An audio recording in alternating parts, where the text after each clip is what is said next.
Hello lovely people, my name is Emma and today I'm going to be giving you my TBR for Monsterathon, the month-long readathon that is happening in September. So this readathon is being hosted by Chapter Kate among many other people and is basically a competitive readathon that takes place through the entirety of September, focused on kind of a monstrous / spooky sort of vibe. I'll link the announcement video down below and any other information that you might need.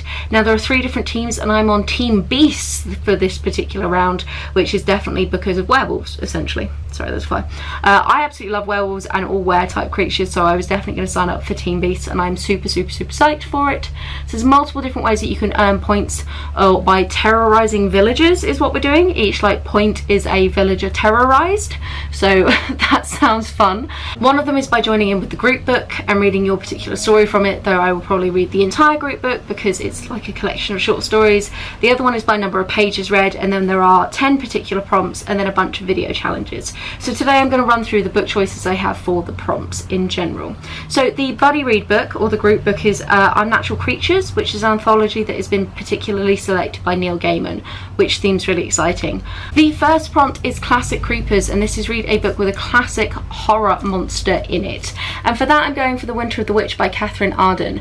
Now I know what you're thinking, does that really contain any classic monsters? But I'm going for classic in terms of Russian literature and Russian folklore. The Winter of the Witch is book 3 in the Winter Night trilogy, and it is a historical fiction / fantasy that is set in medieval Russia, and it is focused on Russian folklore. So whilst a lot of the creatures that appear in this book are not classic to me, they are classic if you grew up in Eastern Europe or Russia in general, so I think that technically still counts. Let's not be ethnocentric about this, yeah? I'm so psyched about this. I absolutely adore book 1 and 2. I've been meaning to get around to this, but I've been kind of waiting for the weather to get a bit colder, and even though the sun is shining today, we have had some absolutely miserable weather recently, so I'm hoping by the time September rolls around, this will be perfect. Then we have What Big Eyes You Have, and this is to read a monstrously long book, or a book which is over 400 pages. For that one I have The Tenant of Wildfell Hall by Anne Bronte. This is about 500 pages, yeah, just over 500 pages. I don't know a crazy amount about it. Anne Bronte is of course one of the Bronte sisters, and I've been meaning to get around to one of them this year. This has appeared on a few TBRs already.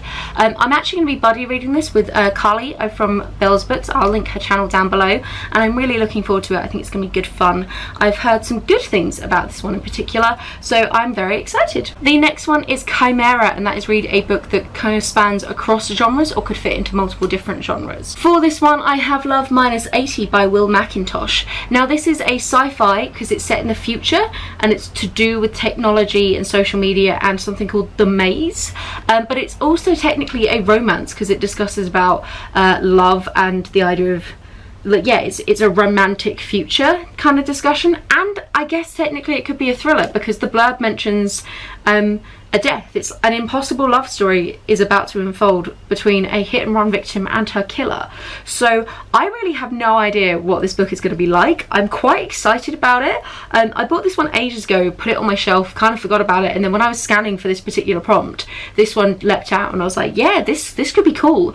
Yeah, I don't really know, but I'm excited, and I've never heard anybody talk about it. So if you have read this book, let me know your thoughts in the comments down below. The next one is The Real Monsters, and it's read about monstrous human beings. So for this one I'm going to be going for Edgar Allan Poe's The Murders of the Rue Morgue and Other Tales. Now Edgar Allan Poe is known for writing very spooky, very creepy, very horrific things. He is the master of the Gothic, and this one, well, if nothing else, there's been some murders in a morgue, so presumably there are some murderers, and they're generally monstrous human beings. So I think we're on to a winner here. I know almost nothing about this particular collection of short stories, but I'm psyched. For prompt 5, it is Unsightly, which is basically read a graphic novel or manga or whatever it is with monsters in it, and for that I'm going to be reading Revival volume 5 and 6. I don't currently have them, so they're going to be here.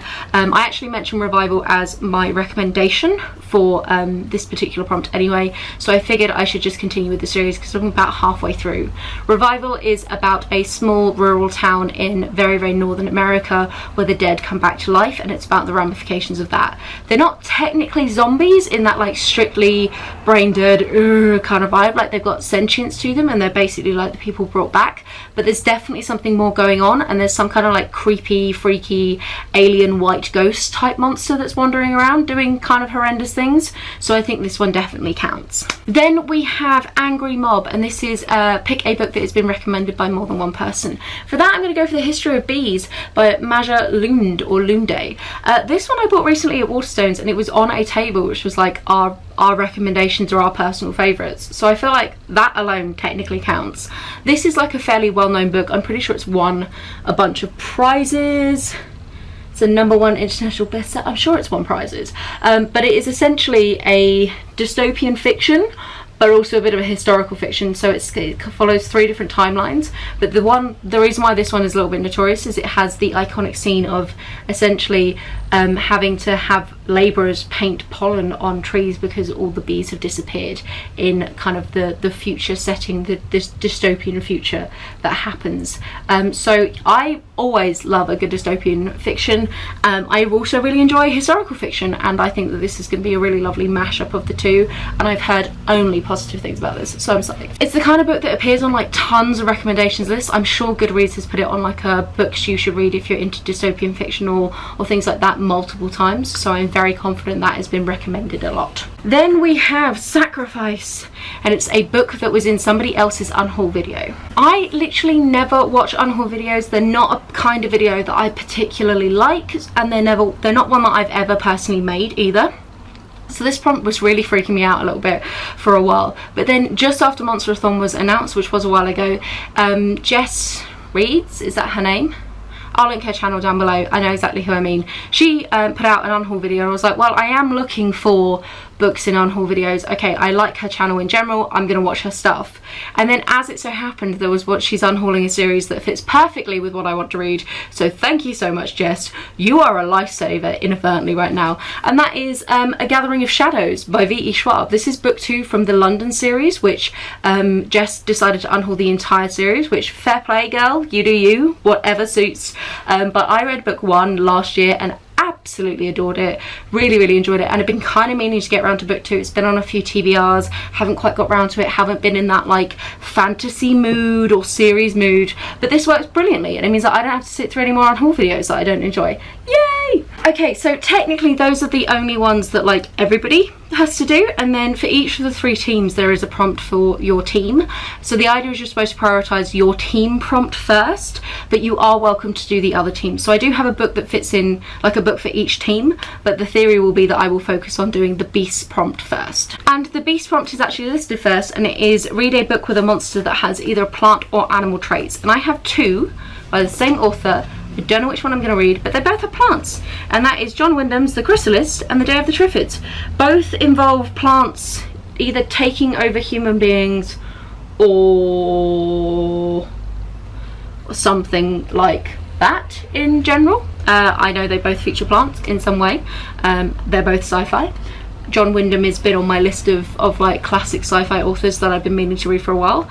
I have these 2. I will read one of them. We don't know which. We're very excited. The team prompts are actually perfect for me. They fit so well into a bunch of like classics books that I really wanted to read, because the next one is, oh, I'm going to skip around. The next one's technically The Haunts, but I'm going to talk about the conspiracies next, and that is to read a book with aliens or robots or something to do with sci-fi. And for that I've got H.G. Wells' The War of the Worlds. Yes! I've been going on a massive H.G. Wells kick recently. I've read 3 of his books over the past few months, and this is the last one of his like iconic books that I have left. It turns out I thought H.G. Wells had only written like the 4 that he's known for, but it turns out he was a hugely prolific author who has a massive back catalogue of like 60 odd books, but these are the 4 that get like remembered and are still known, and this is the last one I have to read. This is War of the Worlds. It is about an alien invasion. It is one of the first, like, it's a pioneering alien invasion book, because that's what H.G. Wells was good at doing. A lot of the classic iconic sci-fi stories that we think about today and like standard plot lines, H.G. Wells pioneered them. He had the first time machine fiction. He had this one. He's a cool dude, okay? He does some really cool stuff, and I'm very excited about this now because I've enjoyed every single one of his his books that I've read so far. This one was actually also made into a radio play, and when they aired it, people genuinely thought it was real. Like, that's just so cool. Okay, and then the final book that I am planning on reading is for The Haunts, and this is to read a book that features the dead or undead. And for that, I have Positive by David Wellington. This is some kind of zombie fiction. I don't really know much. It mentions road pirates and death cults. Cool. Like, there's a whole blurb about a safe haven, and there's a zombie apocalypse and there's a plague of some sort, etc, etc.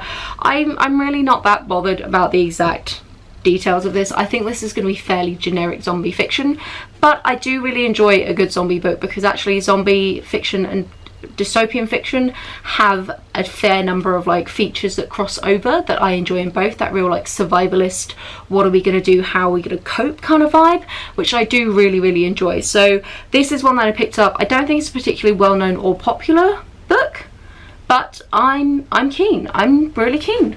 And that is it from me. Those are all the books that I'm hoping to get to in September for Monsterathon. I didn't actually show you at the beginning, but I do have a bullet journal spread, because of course I do. Couldn't possibly not have a bullet journal spread for you. So what I've done is I've got Monsterathon September TBR down the side. I've gone for a lovely Dutch door situation, which I really like for very lengthy readathons, which are like a month long. So over here I've got all the prompts, and then these are the books from my recommendations video, which may have been out already. I don't really know what order I'm posting these, but these are recommendations for the prompts. Then I've got my planned one here, and I've got space for the actual books I end up reading, because this is giving me room for like buying new books that fit with prompts, being a typical mood reader, maybe reading more that could fit into each individual prompt. You know the drill. Like, I like to go wildly off piece in whatever I plan. So this is the thing, and I really wanted to go for that classic like purple and green colour, and I've put these like freaky eyes at the bottom, and I really enjoy it. I think it's such a like simple spread but really fun, so I just wanted to show that off as well. So that now really is it from me. Are you joining in a Monsterathon? If so, what is your team? I am psyched about this one. I am psyched about month-long read-alongs in general. I think the month-long readathon might be my new favourite thing, and I might see how many of them I can do next year. So yeah, that is it. Have a wonderful reading week, and I will chat to you soon. Goodbye.